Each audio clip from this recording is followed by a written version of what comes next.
All right. So now we'll see that we are doing chapter 15, part 2. We are trying to understand the Siebel data model. We just now did a few basic things in the part 1, like foreign key, what is row ID, and so on and so forth. Primary key, Siebel has row ID as a primary key, so on and so forth. Now we're going to get into some Siebel data model. See, Siebel has three major types of tables. One are data type. They have data.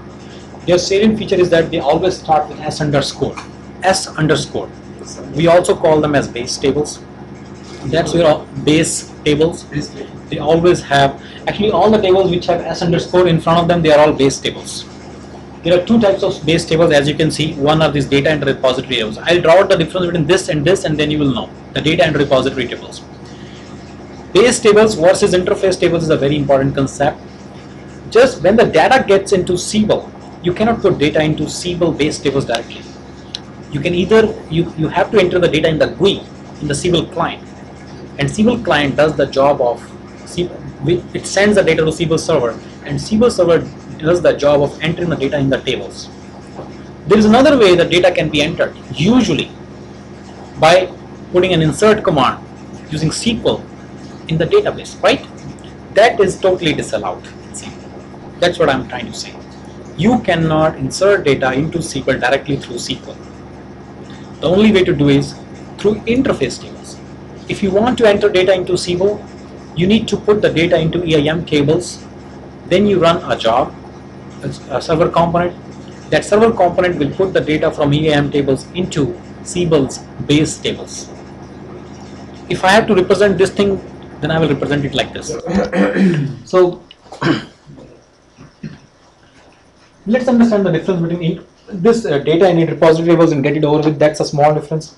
See, all these tables, like let's say you create a new table. Let's say you create a new business component. Somewhere the definition has to go and get stored in the database also. Right? It goes in the repository also, SRF also, but it also goes in the database. It goes in both the places. So somewhere a record gets created that this new table was inserted in using the Siebel tools and all that. So this has only the repository data, like the software object definitions is there in these repository tables. These tables you will never be working with. There is no use of these tables as far as a business analyst is concerned. No use at all. These are the two tables that you should know about. Right? Base tables and the EIM tables, or the interface tables. Okay? These interface tables, I told you architecture around interface tables, that in Siebel you cannot insert directly into the Siebel base tables. If you want to insert the records, using a backend, especially during batch integration, right? During batch integration, we need to insert multiple data rows, into Siebel, right? Especially even during a real time, we might have to insert the data using just the database tool into Siebel, right? So the way it goes is database tool like SQL Loader or something. You know what is a SQL Loader? It's a database loading tool. So it loads the data into EIM tables. After that, a job runs, which populates the base tables. So you cannot put it directly. Siebel does that job. Okay? So these are the base tables. These are all part of the database. It's not like the EIM tables are not part of that whole database, right, Hafiz? No. So EIM tables and base tables, they both comprise the database. They are both part of the Siebel database. The only thing is EIM tables are like the doorkeepers. That if the data has to go inside base tables, it has to go through EIM tables. So a person like you, let's say you want to load 1 million records into Siebel. In general, we just put an insert command, right, sir? That we write a SQL for inserting the data records into the base tables of the application in general.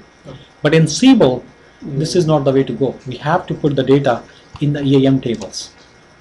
So a developer will be using a tool like SQL Loader to load the data into EIM tables. Let's say there is another application. We want to get the data from here. So this developer will write a code to get the data. He will use this tool, and he will get the data from this application and load this data into EIM tables. Then he will run a thing called as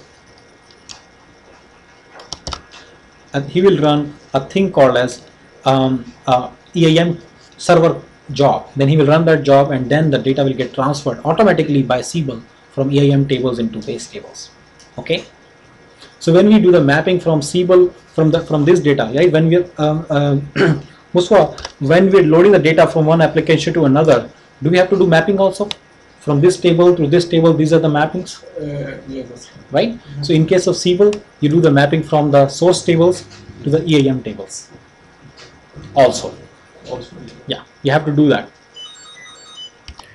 So when you go to the Siebel tools, you will see that some of the names start with EAM underscore. That means they are the interface tables. Some of the tables start with S underscore. That means they are the base tables. Okay. See these tables: EAM underscore account, EAM underscore account one, right? EAM underscore activity, EAM underscore at ADDR org. They are all used as the interface tables for various entities. Okay. Similarly, if you make a search for S underscore, you will see the base tables. Okay, right? For example, what is the name of the base table for account? Hafiz, do you remember? S underscore account. No, S underscore org underscore ext.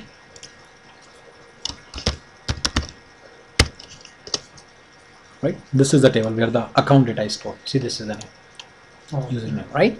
Yeah. So another thing in passing, for every table in Siebel there is an extension table. Like this is an extension table for this table. If you want to add, if because of the requirements, you might have to enter some more columns in the table. You might have to enter some new fields in the BC. You might have to enter some new controls in the applet, and for that you might have to enter new columns in the table also, right? So one choice is we come here, we enter, we highlight this, and we will go to column for that table and enter new columns here. It will be obviously, if you lock it, you can enter new columns also. So that's one choice. Second choice is you can use one of the extension tables. You can choose one of these tables. Okay, there are reasons why we should and why we should not use extension tables. We'll get into that when the time comes. But in general, these are the two choices that you'll be having to enter new columns in the database. Okay. A very good feel of the base tables and EAM tables. You saw some EAM tables as well, right? Yeah. Data tables. Store the user data, business data, administrative data, seed data, transaction data for mobile users. Business data, that account, opportunity and everything, that is all your business data, right? Administrative data. What is administrative data? Administrative data is your list of values. Do you remember that? Your list of values, right? It has to be somewhere, right? Right. That is in a particular table called as S list of val. I'll show you that table now. This is the table. This is the table that you see. I'm making a query into S list of all table, and I execute this query. Then you can see now.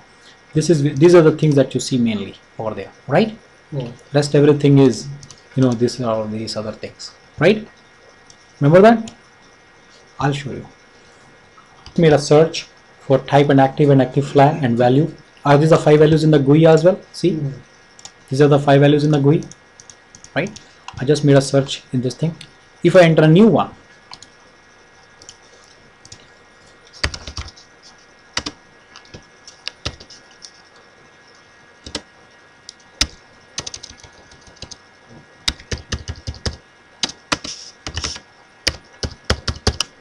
okay, if I save this value and then I come here,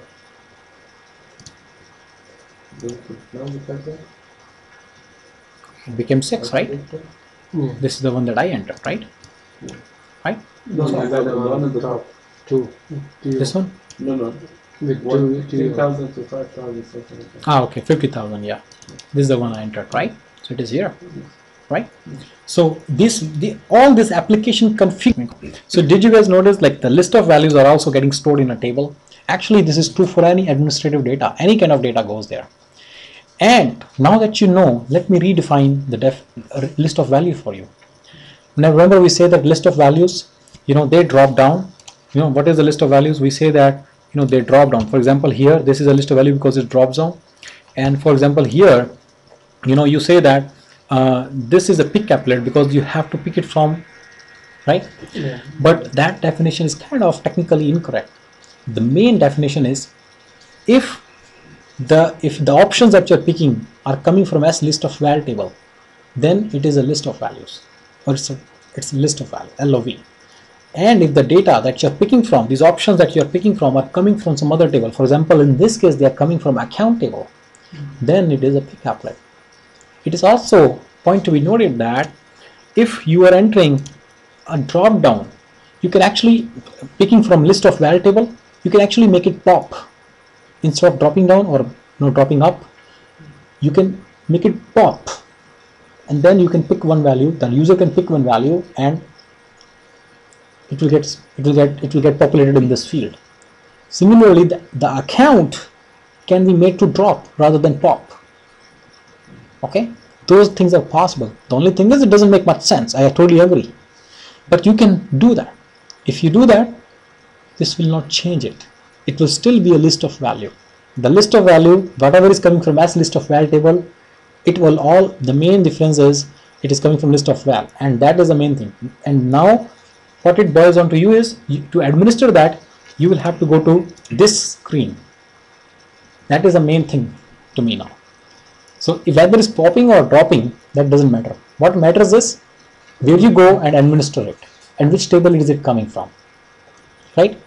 If it is coming from some other table, that means you have to go to some other entity and enter some. If you want to enter a new account, that in this if you want some new account to show up, then you will have to go to this screen and enter that. Is it right? No. So that's my point. So the way to administration is not dependent on whether it's pop or drop. The way to administer is dependent upon whether it's coming from list of val or from this. And as I said, you can make it drop or pop interchangeably. The only thing is it doesn't make much sense. But in some case, one case I know, they use drop functionality, although it could be a pop functionality. Let me take you there. Give me 1 second. So what is the difference? I'll show you what I mean. First of all, I think you probably wouldn't know. See, these are 4 products. They are dropping.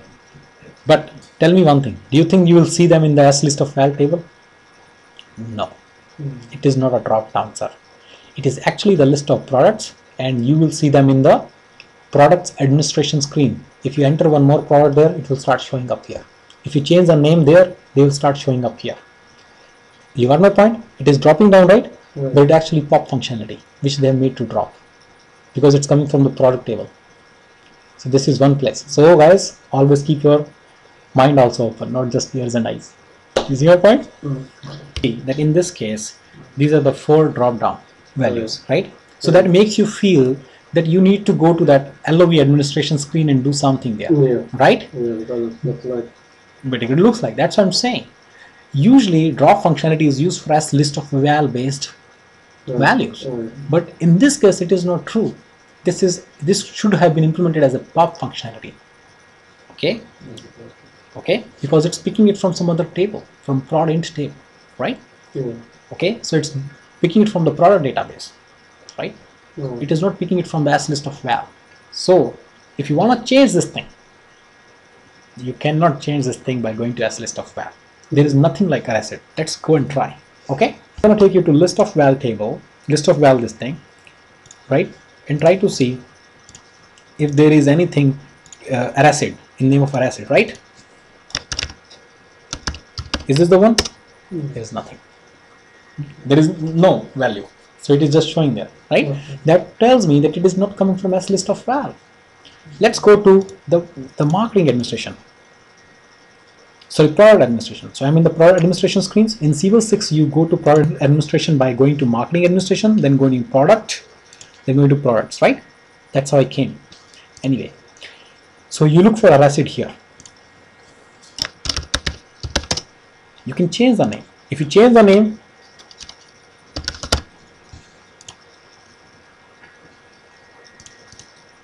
right, the name has been changed, right? If you change the name here and you go back to your account call detail and try to enter a new call, you will see that the name is different.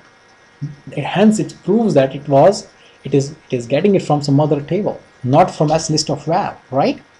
Right? Which also makes my point that sometimes drop functionality is not an actual list of val.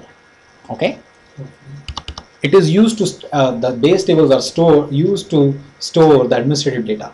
Similarly for the seed data, in the like for workflows, responsibilities, and all those things, they also go in this data in the Siebel database. Transaction data for mobile users, like when the mobile users are entering the orders here in their local laptop, and they want to synchronize it with the Siebel, then Siebel server maintains the data somewhere that this is where we are as far as transaction is concerned. This data is owned by this guy. So basically the transaction data, like inbox, outbox, it's kind of, just don't worry too much about it. Okay.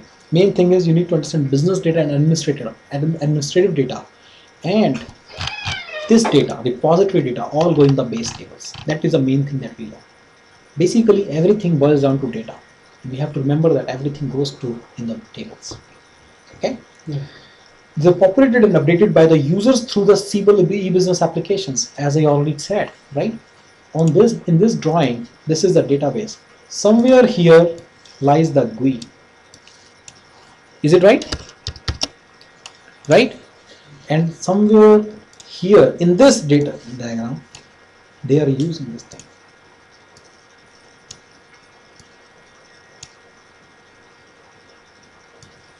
They are using this. Making sense to you? Mm.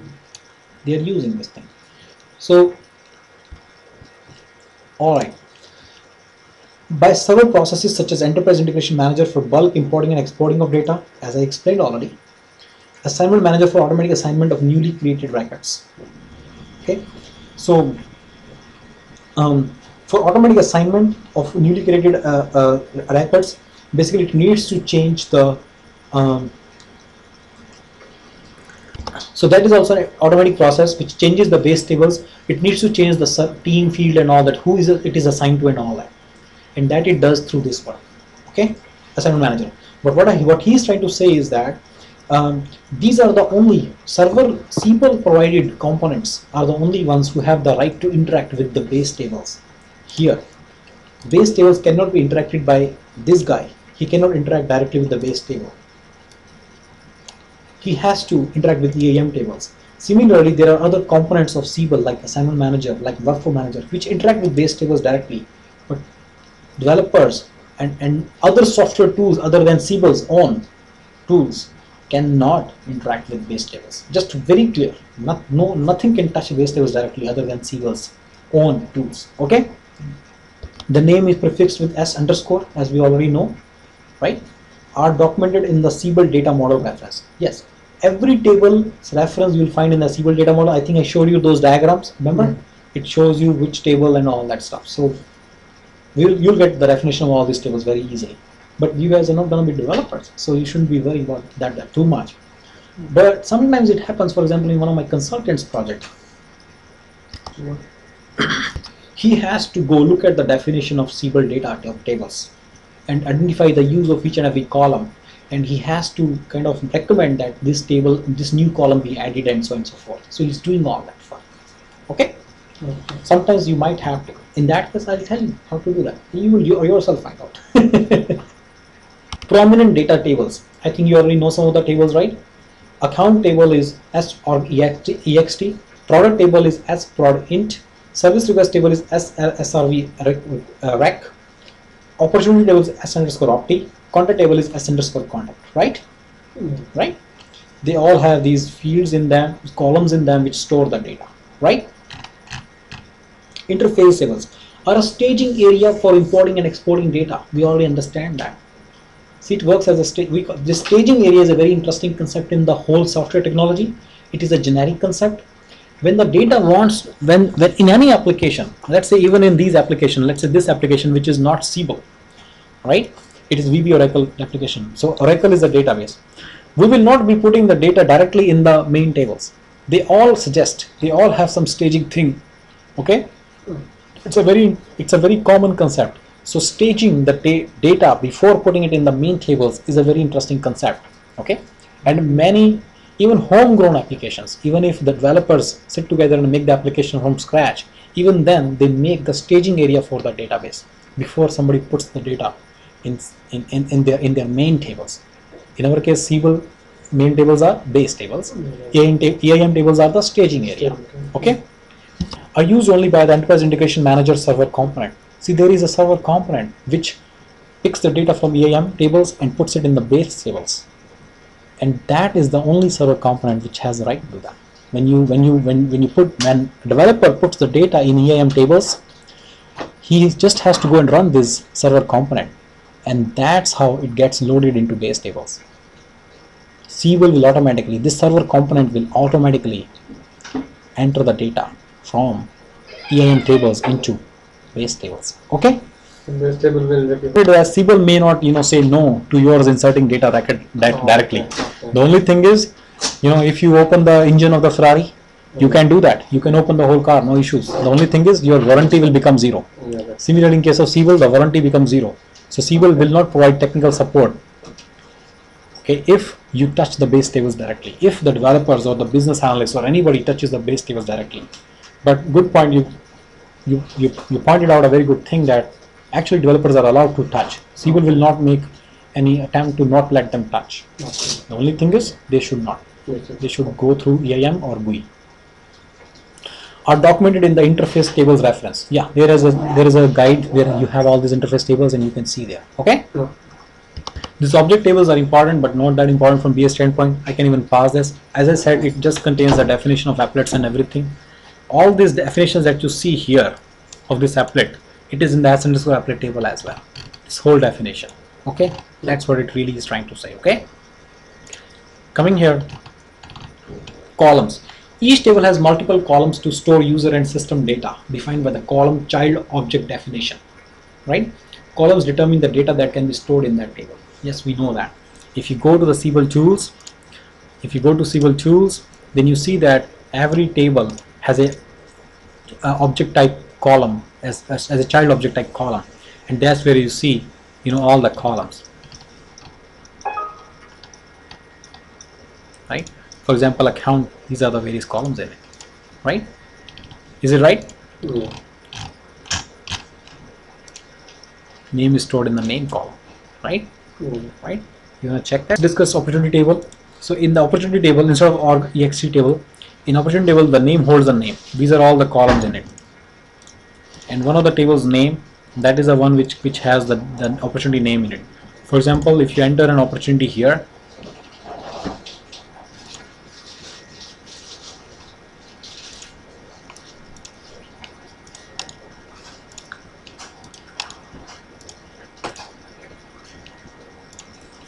right? If you like these opportunities, they must be present in the Siebel data, Siebel backend also. So if you come here, you make a search for that, you will see that. You will see the whole thing. You see that? You will see this whole thing here. Making sense to you? So all the data is stored there, and especially the column name, this column name is storing the data. Right? If you want to see all the opportunities will also be there. 59 opportunities, right? They all will be there in the backend. Okay? So, columns determine the data that can be stored in that table. We all understand that. Columns is the one which stores the table, data, right? Column properties. Important properties of columns. Properties of existing tables and columns should not be edited. Understanding these properties is important. Determines the size and type of data that can be stored in a column. Limits proposed modifications to a standard application. See, nullable. Nullable is a very important property, that whether it can be zero, it can be null, it can be left blank or not. So it's kind of a required field, right? If you make it a non-nullable, that means it is a required field. Non-null value is required when importing data. So while importing data also, this field cannot be non-null. Identifies type and size of data. So that length is directly defining the size. Remember, like in Siebel activity, in description you cannot put more than 250 characters, or in account name you cannot put more than 40 characters and all that. That is what directly defining that. Actually, business component layer also defines that. We'll talk about that too. But please note that this also defines. And date time. Remember that, like opportunity, this thing in opportunity, this is closed date is a date and time type. So if you go behind the scenes, you will see that this is the date time field. This close date, date, which is the, as you see the username, this is this is a date and time type, right? So if you see in the GUI, it is of date and time type. Similarly, this created is of date and time type. You will see that in the backend too. Actually, this is a vanilla field. It may not be mentioned here, that's fine. But in general, everything that you see is a date and time type. It will be behind the scenes also like that. Okay.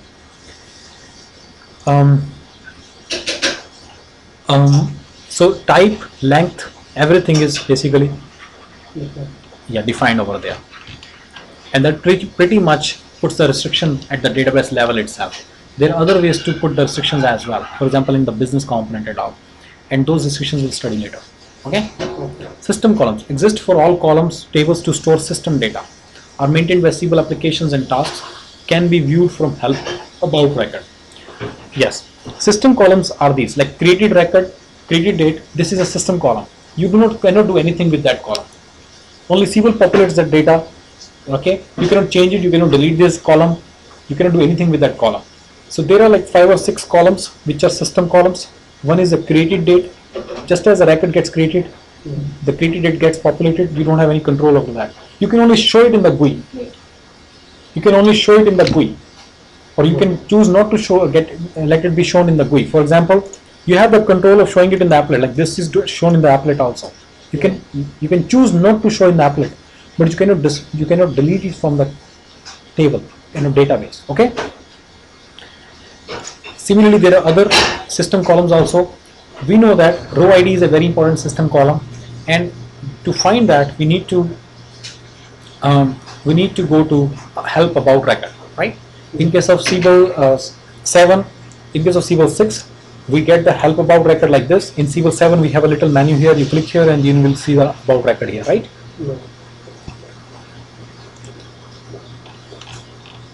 User key specifies columns that must contain a unique set of values, prevents users from entering duplicate records, is used to determine the uniqueness of records during data import operations, cannot be edited.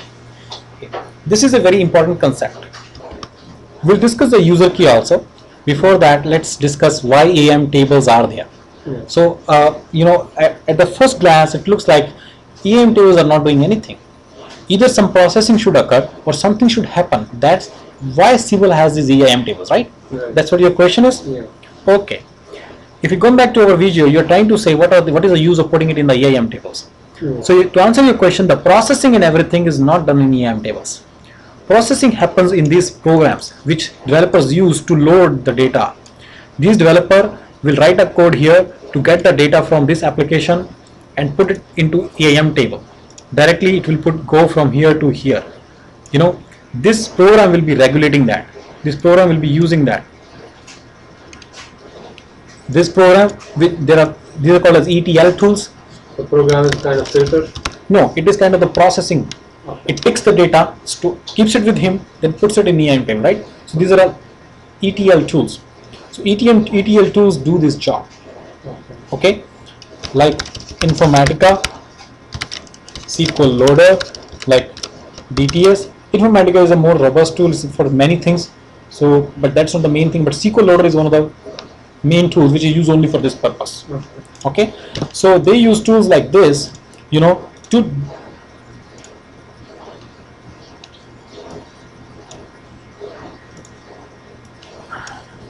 so these ETL tools, they extract the data from these applications, then they put it into EAM table. This is how they work. So these developers, ETL developers, they do the same thing. This is where ETL works. ETL takes place. Extraction of data from this application. E stands for extraction. Transformation of data, that is all the processing that you're talking about. Then the loading of data. Okay, all that happens here. Okay, and then the data gets loaded into EAM tables. Okay, so this is the work of ETL tools. Now coming back to your question, what is the use of EAM tables then, right? If processing is also occurring outside, why does SQL provide EAM tables? Why doesn't SQL let you enter data into S_ tables? Because when somebody enters data from GUI or anywhere into base table, SQL is not storing it into S_org_ext table only. When somebody is entering an account, it is not storing in S_org_ext table only. When somebody is entering S_opt, SQL is not storing the opportunity data into S_opt table only. To quickly locate the records, Siebel is maintaining some indexes, certain other things, which also have to be populated. That's what makes Siebel fast, right? That's why Siebel is like a Ferrari. It's fast, even though it has a lot of data. It's fast because Siebel has some underlying technology which you just say its indexes and all that stuff. It might be more than that, which you might be hiding from everybody, right? So you want to tell everybody how we are making our database operation fast, why the database performing properly. They do not tell everybody, right? So when they are, no, it's not temporary. They keep certain things here. That means you don't know what is index, right? Like, so let's understand the index a little bit. It's a very good thing. See, yeah. See, let's say there are fields like SSN, last name, and first name. These are the three fields. Okay. Okay. Now we know that row ID is another field. Okay. If the user asks or the GUI client asks, user when asked, then the GUI client is asked. As from another discussion, we say client asks and database responds, right? So let's discuss like that. So the client asks for all the records. Siebel does not have to do anything. It will go to the database, get all the records, and populate it here. There are a million records, right? Now somebody says, can you please? The client says, can you please give me the list of? Can you give me this SSN? What is the last name and first name of this SSN? So Siebel will have to go through these million records one by one and get them, right? Then find out the one, and then when it finds that SSN is equal to that required thing, let's say somebody says 100000, then Siebel will compare each and every SSN to that, right? But Siebel can make this search faster. You know how? If Siebel sorts the data, right, then Siebel can find that record quite fast. Now let's say somebody asks for Khan. Siebel has to make, somebody said, can you give me the details of the person whose last name is Khan? Siebel will have to go through the list of all these records and find out which one is Khan. Then it will match Smith with Khan first, then it will match Krishna with Khan, it will Khan with Khan, then say okay, there's a match, right? And then it will come back and give you. But then Siebel has to go through each and every record actually, because there could be other Khans also, right? So Siebel will be doing that, right? But if you maintain a list like this in a sorted fashion, okay, in a sorted fashion, right? If it is sorted, you see it is sorted by last name row now. So if somebody asks for Khan, then Siebel can easily find it. Siebel comes to this one and goes to the next one. Oh, Krishna, so that cannot be Khan. So there is no more Khan now. Siebel can make a good decision that all the Khans have been picked, right? Other thing is, if there are millions of records, there are certain algorithms which work much faster if the data is sorted, right? So Siebel should always keep the data sorted. But you see my point, right? But that's wrong thing. If Siebel sorts the data by last name, then if somebody wants to search by first name, then it will be a problem, right? So Siebel has this row ID, right? Right?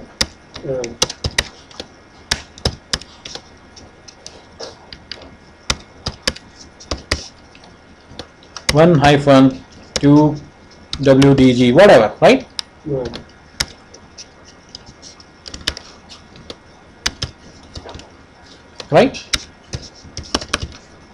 Right? So what Siebel does is, instead of sorting the data by either last name or by first name or by something, what Siebel does is Siebel keeps the data sorted for everyone. You know how? What Siebel does is Siebel maintains like this. Okay, Siebel maintains the like this.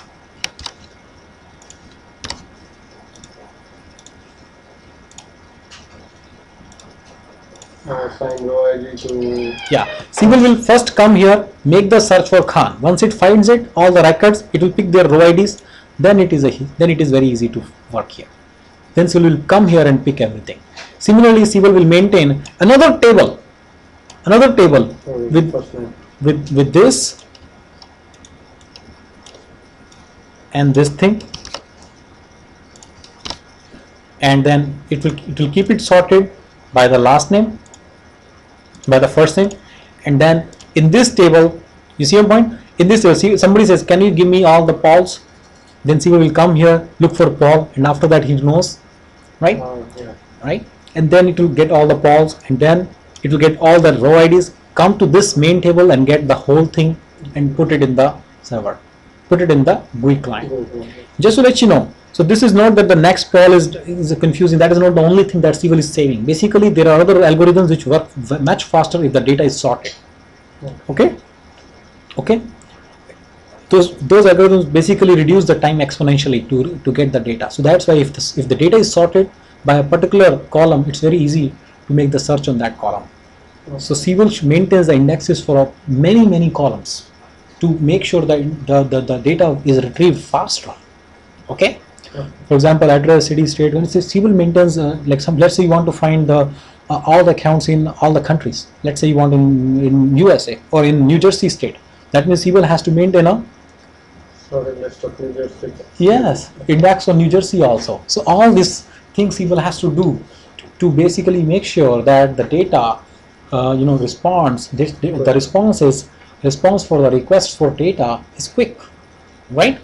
So now you understand the concept of index. All these things are called as indexes. Okay? See, in Siebel, okay, user key is also a generic concept, by the way. Okay? So let's say you're getting data from outside, right? See, there should be a unique key for a unique set of columns which will help you in defining the user key. For example, in case of let's say last name and first name, do you think combination of last name and first name will be unique for the records, for the contact records? No, because there could be many John Smiths, right? So probably, maybe a social security number is a good way. If you have the social security number for every record, then that's a good way to go. That will be unique for everybody, right? Yeah. Is it right? Yeah. Then while making the database operations, while loading, you can make certain conditions on the basis of that itself. You can write certain logic on the basis of that itself. But if that is not there, SSN is not there, last name first name is the only thing there, then probably last name first name city will also not be unique. So address, city, state will also not be unique, right? Yeah. So a person like a BA will look at the data and make a recommendation what is the unique for everyone, for every data record, which combination of what all columns is unique for every data record. That will be called as user key. So while getting the data from outside resources, there is no cross reference, right? They don't have row ID. That's called user key. Yeah, user key is a set of all those columns which uniquely define each and every data row. Obviously, when there is no row ID, that's when we need it, right? Yeah. See, at the business level, we have to define user keys, because that is that's very important, because that will help us in making sure that duplicate records cannot be entered. Actually, SSN can be a very good duplicate record identifier, but then some people do not have SSN, right? So as a business analyst, you should be thinking, what is the thing which makes a record duplicate, right? Yeah. And then you have to think, if it is 7 things, they will deliberately just put something else, right? Yeah. So it's used to determine the uniqueness of records during data import operations. So this also helps in determining the duplicate records during data import. Cannot be edited. And at the same time, it should not be too long. User key. Yeah, You cannot make 5 fields go along with the user key. yeah. You cannot say last name, first name. Yeah, So because just people will just change something little bit there, here, there. It will be same. Yeah, That will take too long to. No. yeah, that is a good thing. match. Yeah.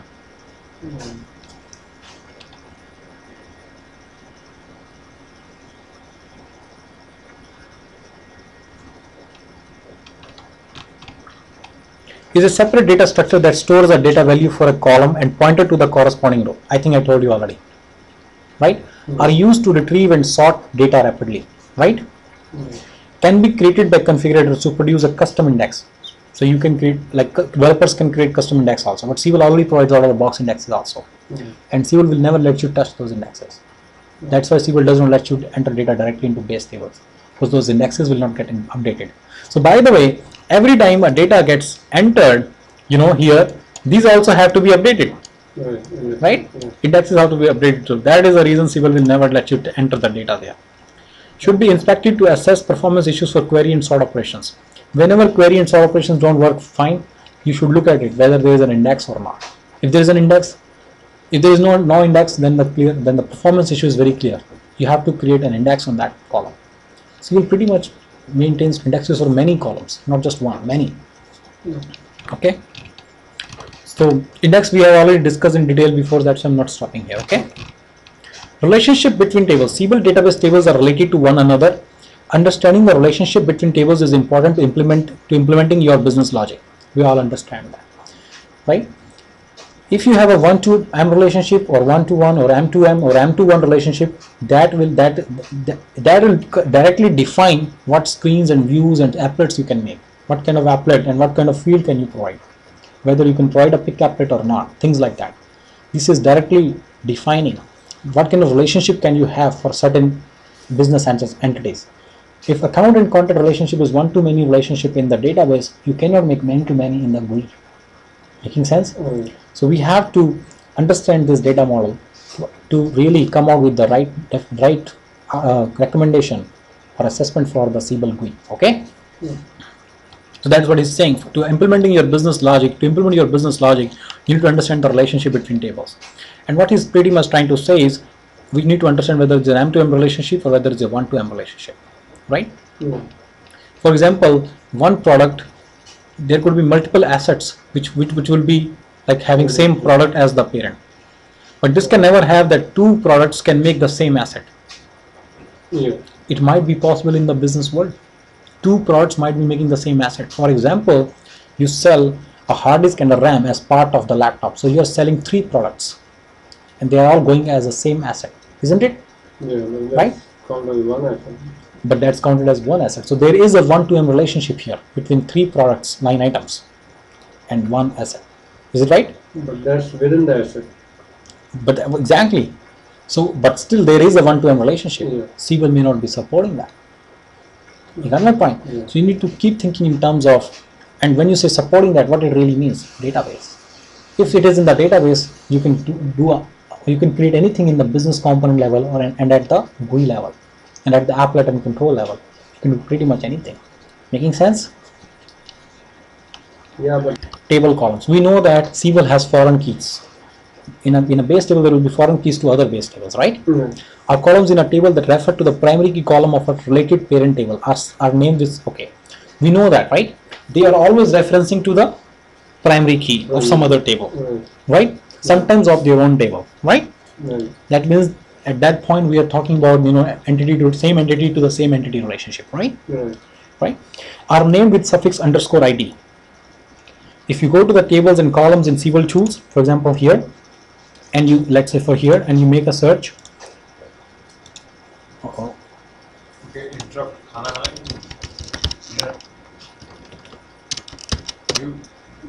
no, I already